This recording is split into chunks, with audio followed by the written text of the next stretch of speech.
प्रिय संस्कृत मित्राणी नमः संस्कृताय। मैं हूं सर्वज्ञ भूषण और आज रिजल्ट आया है आप सबका, कल शाम को ही आ गया है। और आज की सुबह बहुत लोगों के जीवन में खुशी लेकर के आई होगी, बहुत प्रसन्न होंगे बहुत सारे लोग, और कुछ लोग कहीं ना कहीं से थोड़ी मायूस होंगे। तो मुझे लगा जो लोग मायूस हैं उनके लिए भी एक बड़ी खबर है कि ये जितने ज़्यादा लोग सफल हो जाएंगे उतनी ज़्यादा सीटें आपको आगे आने वाली परीक्षाओं में खाली होंगी, इसलिए आपको खुशी मनानी चाहिए। और जो लोग सफल हो चुके हैं उन लोगों के लिए तो खुशी का दिन ऑलरेडी ईश्वर ने दिया ही है। तो इसी कड़ी में हम कुछ लोगों को यहाँ बुलाना चाहेंगे। आज हमारे पास मिठाइयाँ बहुत आई सुबह से, तो मुझे लगा कि एक बार आपसे भी उन लोगों का चेहरा दिखा दूँ। तो बहुत सारे आपके मित्र होंगे, आपके बीच के होंगे, तो मेरे ख्याल से आपको प्रेरणा मिलेगी। और वो प्रेरणा मिलती है कि यार जब इसका हो गया तो हमारा भी हो जाएगा। तो ये सोच करके हमें खुशी मनाना चाहिए कि हमारे बीच के एक भाई का हुआ है तो अपना भी होगा। तो अभी 4 साथी आए हैं जो लोग केवीएस में अभी सफल हुए हैं। बहुत सारे लोग हैं जो अभी दूर दूर के हैं, चूँकि केवीएस में पूरा भारतवर्ष उसका अभ्यर्थी के रूप में फॉर्म भरा हुआ था। पर फिर भी एक ऐसे व्यक्ति से मैं परिचय कराऊंगा जो राजस्थान की धरती से हैं, लेकिन इस समय वर्तमान में प्रयागराज में हैं, और आज उनसे आप परिचय पाएंगे। तो सबसे पहले मैं आदर्श मिश्र जी से आपका परिचय कराता हूँ। सीतापुर नैमिषारण्य की धरती से आए हैं। तो मेरे ख्याल से आप जो लोग वीडियो देख रहे होंगे उनके भी ये मित्र होंगे बहुत सारे लोगों के। तो इस चेहरे को पहचानिए और इनसे ये कहिए कि भाई साहब तुम्हारा हो गया तो इस बार मेरा भी हो जाएगा। तो बहुत बहुत धन्यवाद आदर्श मिश्र जी को, बहुत बहुत बधाई आप सबकी ओर से भी और मेरी ओर से भी। और अगले मैं राजस्थान की धरती से शिवदयाल मीणा जी। देखिए कैमरे के फ्रेम से भी बाहर जा रहे हैं, इतने लंबे छोड़े हैं, तो आप इनके ज्ञान की लंबाई अंदाज़ा लगा सकते हैं कितना अच्छा होगा। वैसे मैं आपको कह दूं कि ये केवीएस के अभी टीजीटी में सिलेक्शन हुए, अब जितनी भी परीक्षाएं देंगी सब में आपका होगा, क्योंकि एक बार जब रास्ते खुल जाते हैं तो फिर बहुत सारे रास्ते खुलते हैं। तो ये हैं शिवदयाल मीणा जी राजस्थान की धरती से। और एक नाम है सर्वेश राजपूत जी जो चित्रकूट से हैं। और संयोग से ऐसा है कि चित्रकूट की धरती भी विद्वानों की धरती रही है, खासकर देखिए रामभद्राचार्य जी को। तो मेरे ख्याल से उस विद्वत धरती से आप पधारे हैं। चित्रकूट बड़ी पवित्र धरती है जहाँ भगवान राम भी वनवास काल के बहुत समय को वहाँ गुजारा था। तो ये हैं सर्वेश राजपूत जी। और संयोग अच्छा था कि जब हम लोग इंटरव्यू का बैच चला रहे थे तभी हम इन सब लोगों से परिचित हुए थे। और अब एक और बहुत महत्वपूर्ण नाम शिवम कुमार शुक्ल जी बाराबंकी से हैं, और मैं बहुत आदर करता हूँ, बहुत सम्मान करता हूँ। क्यों? क्योंकि हमारी वैदिक परंपरा को संजो करके रखा है। और आप सामवेद के बहुत अच्छे विद्वान हैं, सामवेद विद्यालय में पढ़ाते भी हैं, वैदिक विद्वान हैं, साथ में व्याकरण के भी अच्छे विद्वान हैं। तो शिवम कुमार शुक्ल बाराबंकी की धरती से। ऐसे सभी चारों राम लक्ष्मण भरत शत्रुघ्न को मेरी ओर से बहुत बहुत बधाई। और मैं तो विश्वामित्र के रोल में हमेशा रहता हूँ, जब कभी भी ऐसा मौका लगेगा तो आप सब भी यहाँ तक आएँ और साफल्यम सीरीज से अपनी अपनी बात कहें।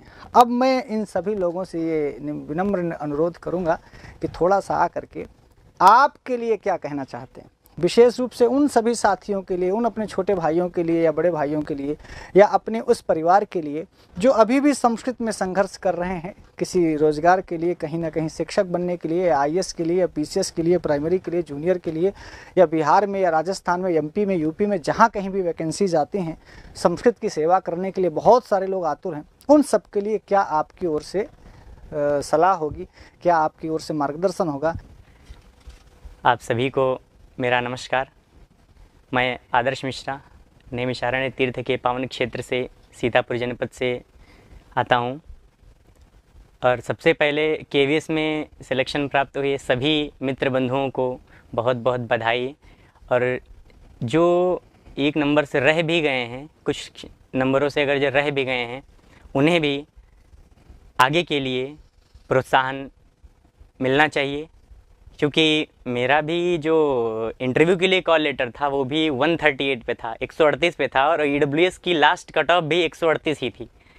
और संयोग है या भाग्य पता नहीं, जो भी है, ईडब्ल्यूएस की 24 सीटें थी, मेरा 24वां नंबर मेरा है। तो आप लोग कभी मायूस ना हो, बिल्कुल सबका समय आता है, अपना भी समय आएगा, लेकिन सभी के साथ है। गुरुजनों का आशीर्वाद रहता है, माता पिता का आशीर्वाद रहता है, लेकिन मेरे साथ मेरे ज्येष्ठ भाइयों का भी आशीर्वाद बना रहा, जिनमें अंकित मिश्रा जी हैं जो असिस्टेंट प्रोफेसर पुरी कैंपस केंद्रीय संस्कृत विश्वविद्यालय में कार्यरत हैं। और दूसरे भैया हमारे एक हैं रोहित मिश्र जी जो कि उत्तर प्रदेश टीजीटी में कार्यरत हैं, जो कि यहीं इसी संस्था से पढ़ के पेपर निकाल के दोनों अभी संस्था में लगे हुए हैं और आप सबके प्यार से, गुरुजी के आशीर्वाद से जो KVS का बैच चलाया गया था उसके बहुत ज़्यादा प्रभाव से, उसी के फलस्वरूप जो मुझे या हम सभी मित्रों को जो स्थान प्राप्त हुआ है, KVS ने हमें समझा है अपने लायक, अपने कार्य कराने के लायक, अपने कार्य क्षेत्र में रखने के लायक।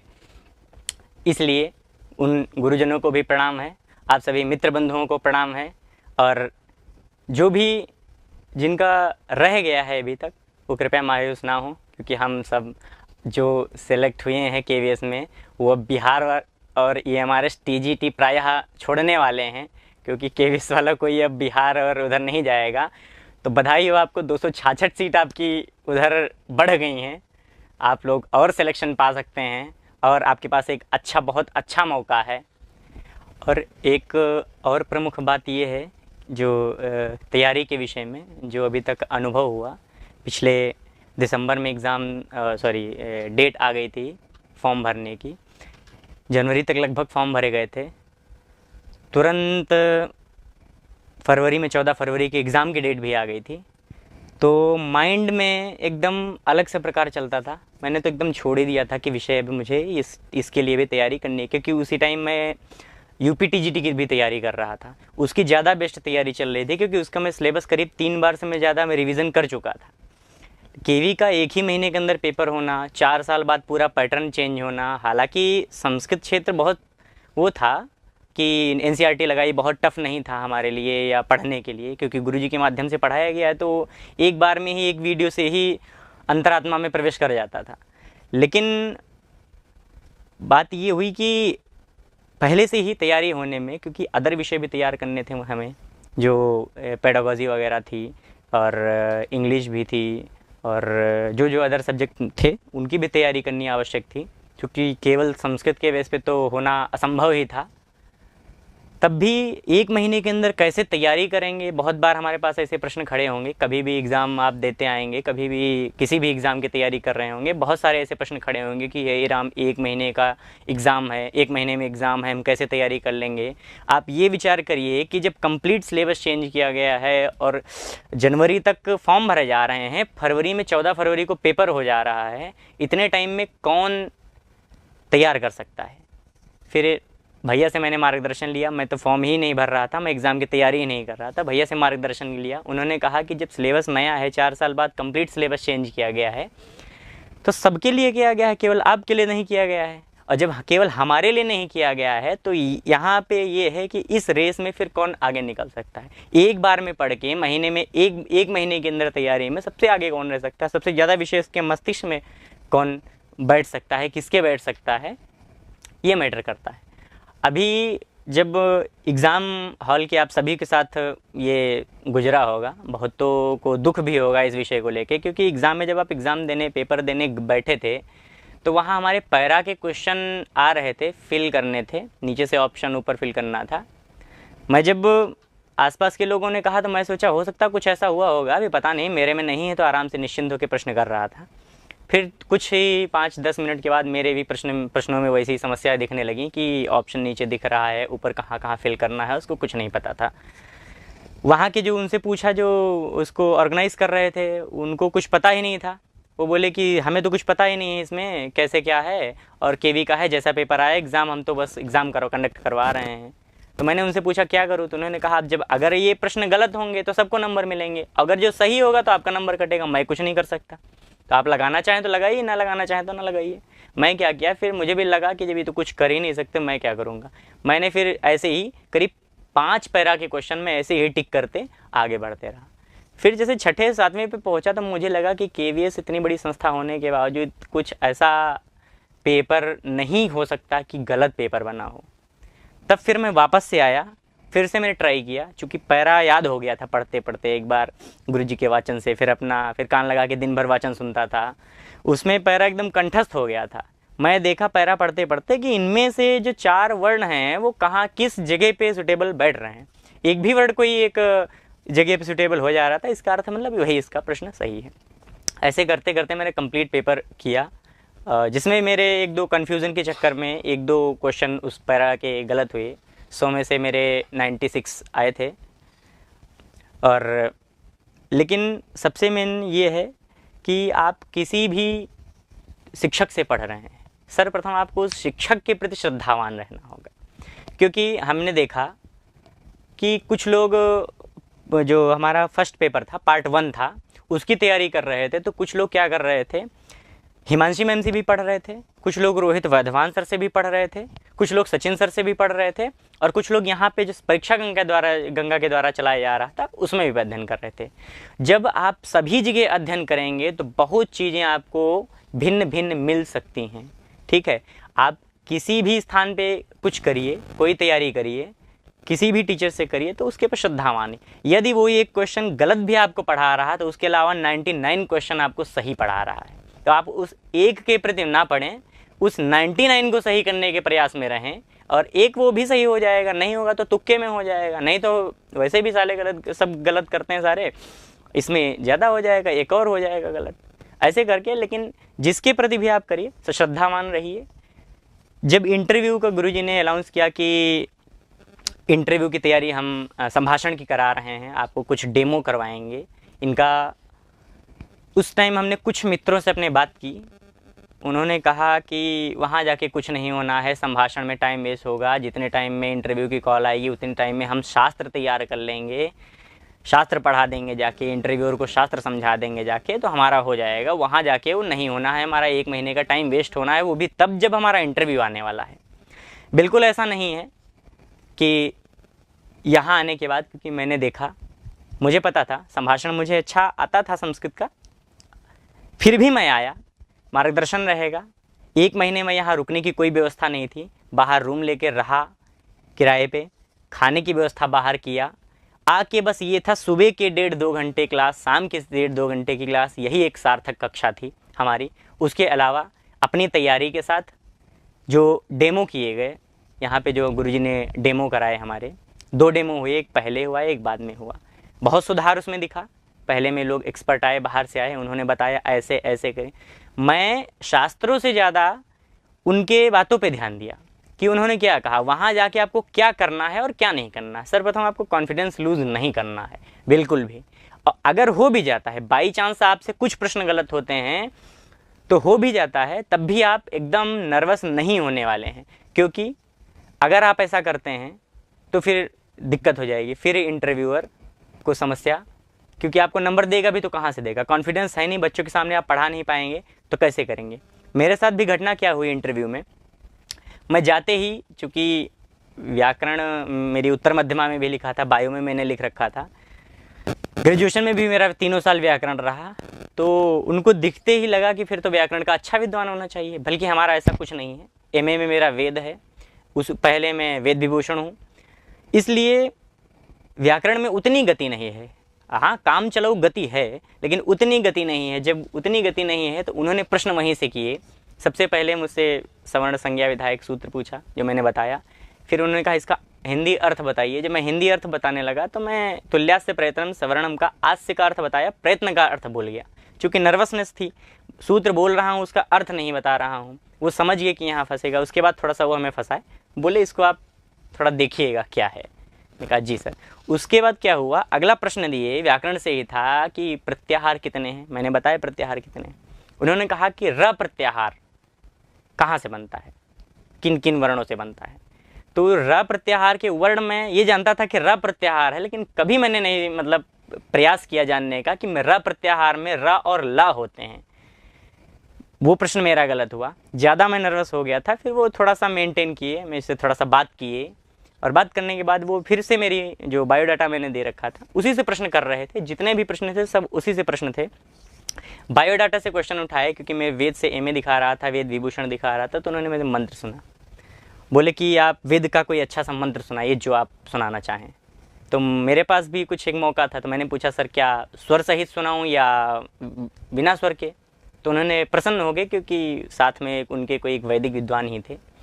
वो प्रसन्न हो गए और बोले कि स्वर सहित आता तो बहुत अच्छी बात, स्वर सहित सुनाइए। तो मैंने वहाँ पे यजुर्वेद का प्रथम अध्याय का प्रथम मंत्र सुनाया स्वर सहित। पुनः मैंने उत्तर प्रदेश संस्कृत संस्थान द्वारा एक आयोजित उसमें आयोजन में मैंने श्लोक भाग श्लोक प्रतियोगिता में भाग लिया था, श्लोक पाठ की प्रतियोगिता में, जिसमें प्रथम स्थान प्राप्त था। मैंने वो भी मेंशन कर रखा था। उससे भी उन्होंने प्रश्न किया कि आप क्या श्लोक क्या सुनाना चाहेंगे। तो मैं एनसीईआरटी से ही प्रश्न 2 श्लोक उठाए और वहाँ से मैंने उनको सुनाया। श्लोक भी उन्हें पसंद आया, तारीफ़ किए। फिर उसके अनंतर वो पढ़ाने के लिए बोले कि आप डेमो में क्या पढ़ाना चाहेंगे। डेमो में पढ़ाने के लिए जब बारी आई तो मैंने कहा कि सर पद्य पढ़ा देंगे। मैं अपनी तरफ से बोला, जब उन्होंने पूछा आप क्या पढ़ाना चाहेंगे तो मैं बोला पद्य पढ़ाएंगे। बोले कौन से पद्य पढ़ाएंगे, चूँकि मैं जो सुना चुका था वही पद्य मैं अच्छे से तैयार किया था। अब समस्या हो गई कि जो सुना चुका हूँ, तो उन्होंने बोला नहीं आप व्याकरण पढ़ाइए। मैंने कहा जी ठीक है, व्याकरण में तो क्या पढ़ाएंगे। हमने कहा व्याकरण में गुरुजी संधि पढ़ा देंगे। तो बोले कौन सी संधि पढ़ाएंगे। मैंने कहा कि व्याकरण में मैं सवर्ण संधि पढ़ा सकता हूँ। चूँकि मैं सवर्ण संज्ञा सूत्र में पहले ही फंस चुका था, तो उन्होंने चेंज कर दिया कि नहीं आप यण संधि पढ़ाइए।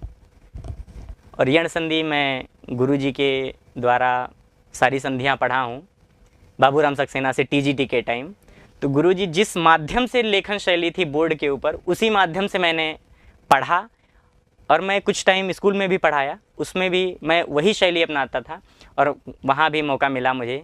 उसी शैली के माध्यम से मैं संधि पढ़ाया, जिसमें कि थोड़ा सा नर्वसनेस थी, क्योंकि उतना कॉन्फिडेंस मेरा नहीं था, लेकिन फिर भी डाउन नहीं होने दिया मैंने कॉन्फिडेंस। और उसके अलावा मुझे बहुत अच्छा, उसके बाद उन्होंने बोला अच्छा है आपका श्लोक गान अच्छा है, वेद का उच्चारण, वेद मंत्रों का उच्चारण भी बहुत अच्छा है, थोड़ा सा व्याकरण के प्रश्न पे ध्यान दीजिएगा, व्याकरण विषय को भी सुष्ठु रूप से तैयार करिए थोड़ा सा। और अनंतर एक पैनल में और भी बैठे थे जो संस्कृत से इतर लोग थे। उन्होंने बीएड से की, बीएड आप किए हैं जी किए हैं बीएड। फिर उन्होंने पूछा कि शिक्षण विधियाँ बताइए। और उन्होंने बताने के लिए नहीं कहा ना, उन्होंने कहा कि बोर्ड पे आप लिख के हमें बताइए कि शिक्षण विधियाँ कौन कौन सी। मैंने उनको 7-8 विधियाँ लिख के दिखाई बोर्ड पे। फिर वो थोड़ा सा अचंभा सा उनको था, तो बगल में जो सर बैठे थे संस्कृत के विद्वान थे, उन्होंने बताया कि सर अभी उसका 2022 में ही बीएड कंप्लीट हुआ है, इसलिए उनको विधि आ रही हैं, इसलिए वो विधि बता पाया है। इसके साथ कंप्लीट हुआ मेरा और उन्होंने जाने के लिए आज्ञा दी। ये मेरा पूरा कंप्लीट इंटरव्यू का अनुभव था जो मैं आपसे साझा करना चाहता था, जो अभी गुरुजी की आज्ञा से, आशीर्वाद थे, आदेश से मैं आज यहाँ उपस्थित हूँ। और एक और आपको मैं एक क्या कहें, इत्तेफाक बोलते हैं या कुछ और कह लीजिए, एक और है कि जो हम सर्वेश जी और शिवम जी और मैं, हम तीनों बहुत पहले से एक दूसरे को जानते हैं, बहुत साथ में हम लोग रहे हैं। यहाँ पे आइए, इधर ये हैं सर्वेश जी हैं, और सर्वेश जी ये शिव दयाल जी हैं और शिवम जी हैं। हम तीनों चारों एक साथ बहुत टाइम से एक दूसरे को जानते हैं और तैयारी भी हम लोग की एक साथ हुई। संस्कृत गंगा आने का प्लान भी हमारा एक साथ का हुआ, संस्कृत गंगा का बैच लेने का भी प्लान हमारा एक साथ हुआ। और कमाल की बात यह है कि संस्कृत का इंटरव्यू हम लोग का जो था वो सेम डे था, और सेम डे से इन्हीं के दिल्ली निवास में जहाँ पे ये ठहरे हुए थे, जिनका कमरा था, वहाँ से हम लोग रुक के सब ने इंटरव्यू दिया। और ईश्वर की, गुरु जी की सबकी अनुकंपा थी जो आज हम चारों एक साथ संस्कृत गंगा के इस स्टूडियो में उपस्थित हैं। और गुरु जी का भी आशीर्वाद हम साथ आपके सामने ही ग्रहण करेंगे। गुरु जी,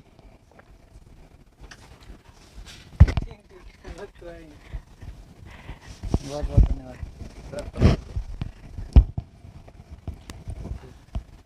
बस सब जो भी था वो सब संभव गुरु जी के ही कर कमलों द्वारा हुआ है, जो कि आपके समक्ष खड़े हैं। सर्वप्रथम सबसे मुख्य और प्रमुख बात है, जो मैंने इतना कुछ कहा है उसमें सबसे बड़ी बात है कि आप किसी भी परीक्षा की तैयारी करें ना करें, लेकिन जिस शिक्षक से आप एक अक्षर भी पढ़ रहे हैं उस शिक्षक के प्रति श्रद्धावान सदैव रहिएगा, वही आपका कल्याण करने वाले हैं, अन्यथा कहीं भी स्थान नहीं है। इस मेरे हिसाब से ऐसा लगता है। अतः धन्यवाद गुरुजी को, बहुत बहुत धन्यवाद। हम सबको आज सुबह जब कल शाम को मैं अपनी माता को मैं फ़ोन किया तो उनको पहले से किसी से पता चल गया, मैं जब तक कॉल किया तब तक उन्होंने स्टेटस वगैरह कहीं से देख लिया था।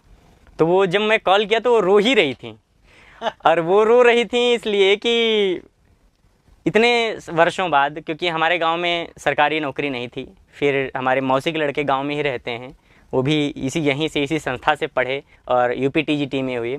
उसके बाद मेरी भाभी हैं, वो भी हिंदी से प्राइमरी में, बिहार प्राइमरी में हुई। और उसके बाद ये तीसरी नौकरी है जो हमारे गांव में आई है, केंद्रीय विद्यालय संगठन की।